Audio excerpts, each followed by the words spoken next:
How's it going, everyone? It's Sam. We just had a big dump. A couple companies sold a significant amount of Bitcoin, the ETFs, but there are some people buying it. I want to explain what's happening in the market, some of the big news here today that you need to know. If you don't mind, hit subscribe. Turn on the bell notification underneath the video so you can see future videos just like this. There's also going to be a link underneath the video to Margex in case you want to start trading cryptocurrency. You can use Margex. There's no KYC, which means you can set it up in just a few minutes and start trading. There's also a link underneath the video to Blowfin, where you can also trade cryptocurrencies. You can trade a lot more over at Blowfin than you can at Margex. If you want to trade some lower caps, there's a link to Blowfin as well underneath the video. Now, let's first go through the ETF flows. So this is from 425. We had, maybe a little bit smaller volume than usual, with IBIT under $1 billion, GBTC under 500 million, FBTC right around 300 million. Let's scroll down. GBTC had $140 million worth of outflows. So a pretty decent size outflow day. IBIT had 0 for the day. BITB had a $6 million outflow, ARCB $31 million outflow, and FBTC with the first ever outflow of $23 million. So we're seeing some of the accumulators start to sell. Now overall, that led to $197 million worth of outflows. Even without GBTC, it would have been negative $58 million. So, some of the bull arguments where people are saying, no, it's only GBTC. Once GBTC is done, then there's going to be no net selling. If anyone's saying that, they're wrong, because today or yesterday, we would have actually had a net outflow anyways. But I'm not trying to be overly bearish, right? At the end of the day, we knew that these were retail buyers, especially now, right? These are not people, they're being told by their financial advisors that they need a 2% weighting towards Bitcoin. Now, these are retail investors that have access to ETFs now. Maybe they want to sell options at some point in the future. Maybe they sold Bitcoin and just want someone else to self-custody.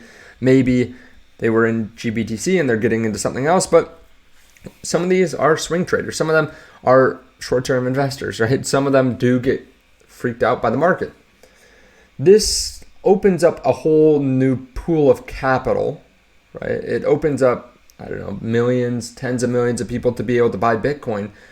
But after they buy it, they can sell it. So keep that in mind, that it's not up only. It's not only going to be inflows, right? We're going to have some outflows, but overall, the inflows are going to far surpass the outflows.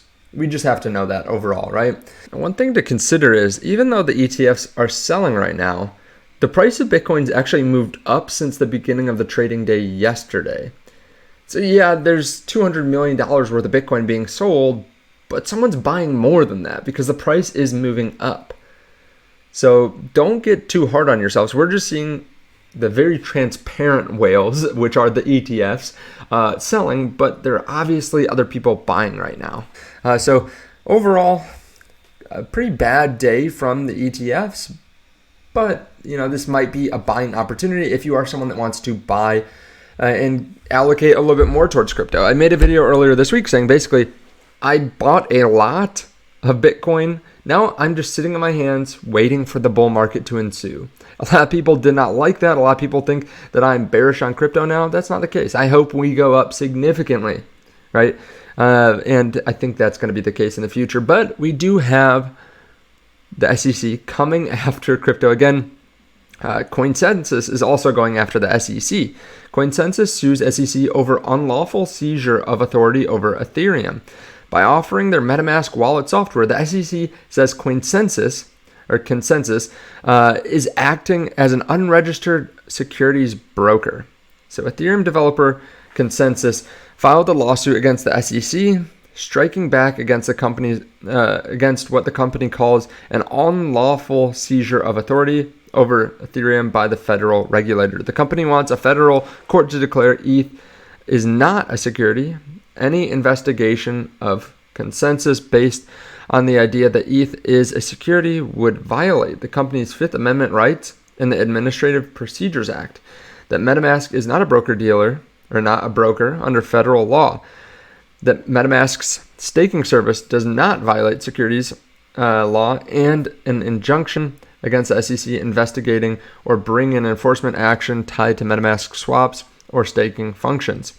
So SEC continues to go after companies. I believe they gave MetaMask's company, Consensus, a Wells notice recently. I could be wrong on that, but if I remember right, they did. So SEC continues to pick fights, and now crypto companies that have made a lot of money are starting to fight back. Overall, hopefully we can get some more clarity, but this could be a lengthy battle, just like a lot of the battles with the SEC. Aren't you glad that they're working for you, trying to keep you safe? It's unbelievable. FBI warns Americans against non-KYC Bitcoin and crypto money transmitting services. Yeah, so another government entity trying to help you out. Okay, let's move on to some better news.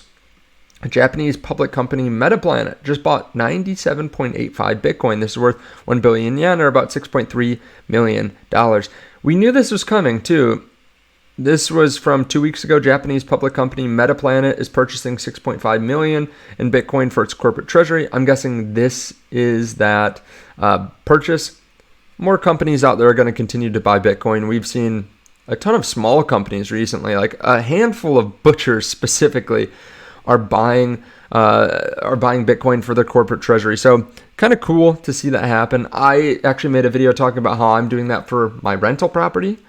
If you haven't seen that video, you can go check it out. But I talk about how it makes much more sense and how actually the Bitcoin could be worth a significant amount, maybe even more than the rental property by the time that the rental is paid off. So yeah, it's kind of crazy when you break down the numbers, how crazy the appreciation could be on Bitcoin. Now, kind of moving away from crypto for a second, Google had earnings last night, and we have more earnings next week for other companies like Amazon, but they're up 9.16% today. This is now my largest holding. This, along with Tesla, were the companies I accumulated the most during the bear market. I guess actually I should throw Amazon in that boat too, because I bought a significant amount of all three of these companies, more than anything else by far, in stocks. I bought more Bitcoin than these companies, but Google had an unbelievable earnings last night. You can actually see it here, and we'll get back to crypto here in a second, something big that happened, but it jumped significantly. They had record revenue. No, sorry, not record revenue. Yes, they had record revenue, not record cash flow. So their cash flow actually did go down about 50% because they spent a significant amount towards CapEx. They actually doubled their CapEx, but they had record revenue. And this is impressive too, because usually the fourth quarter is the best quarter for advertising companies, but they had a growth of 24% since last year at this time. Record EPS, right about record net income. Yeah, record net income. They bought shares back, and they're instituting a dividend. Now, I don't talk about stocks too much on the channel. I used to more. If you want me to, let me know in the comment section. I know some people, whenever I talk about stocks, say, yes, we want more stocks, but there just aren't as many people that want them. I could go into more of an in-depth analysis about stocks like this and give you more of my perspective. But if you want to know exactly when I'm buying and selling, there's a link to the Patreon underneath the video. There is also a link to Twitter. Sometimes I cover that stuff there. I'm also running a giveaway there in case you want to win some free money. Okay, last thing. I covered this in the video last night, but some people didn't watch it. Stripe is going to start supporting global stablecoin payments this summer. This is going to instantly settle on-chain and automatically convert to fiat. So they've done this before, but this is quite impressive. Let me play this clip for you. This is a little preview. Patrick's not the only one who can leak things. This is the Stripe checkout you know and love, and it's got all the cool functionality. Like, again, a big one for us is localization, where it looks different. You see here, depending on where the customer is coming from, it'll give them that really nice, high converting, localized experience. But what's this new functionality over here on the right? We can pay with crypto. So we'll tap pay here. We'll go to a confirmation screen. And so did I actually? We're on Hypernian. The ghost of Christmas past. So This is our confirmation page. We passed in the email address for the checkout. Here we're selecting what chain we want to pay with. We're going to pay with Solana. So Solana or Ethereum are the two chains. Here we're selecting, what wallet we want to use. We could use Coinbase Wallet or MetaMask. I'm going to use Phantom for the purposes of this demo. So when I pay here, it's going to bring up some UI from Phantom, which is the crypto wallet that we're using. So this is the Phantom UI here. This is not Stripe UI. And you see here we're confirming. Okay, just let's pause on that for a second. Network fee 0.0037. We're talking about a third of a penny for a $100 fee. That's so much lower than anything else out there. Let's continue. Most like credit card companies would charge $2 or $3, and yeah, if you charge $3, that's 1,000 times more expensive than using Solana right now. We're going to pay with Solana. The network fee, very cheap. As we discussed, network fees coming down $99. Now, again, you're probably used to a crypto transaction. You're expecting, me to bring out another guest here, and we'll do a 8-minute conversation while we wait for the transaction to clear. But that is old crypto. Are you ready for the new crypto world? You have to look very closely and not blink. You ready? Oh, that tap. That's it. We're done. And that confirmation page was not like this has been entered in a queue, we're going to now go do something. It has now been posted to the blockchain already. And so if I go into my Phantom wallet here and go into the Explorer, you see here sent at 9:58 today. We can view on the Solana Explorer. This is, I think the Explorer just loading is on the blockchain. Here we go. This is, so you can go to this URL yourself if you are eagle-eyed and see this is a real posted transaction to the Solana chain. Similarly, we can view it in the Stripe dashboard. So if we click in here to our 9:58 a.m. payment, you see here, we've made a payment with crypto. And again, Stripe handles everything for you. You just got $98 into your bank account. But that is crypto coming back to Stripe. Okay. So think about that for a second. Instant finality. It doesn't have to go through credit card companies for a few days to get finalized. No, you get paid right away. Now, why would Stripe do this? Well, I mean, first of all, they're the only ones that touch it, right? They're the only ones that get fees. It's also cheaper, but they still get a fat chunk. I mean, take a look at that, 99-cent fee. So basically, it's a 1% fee. Right? It's a 1% fee that they get instead of 3%.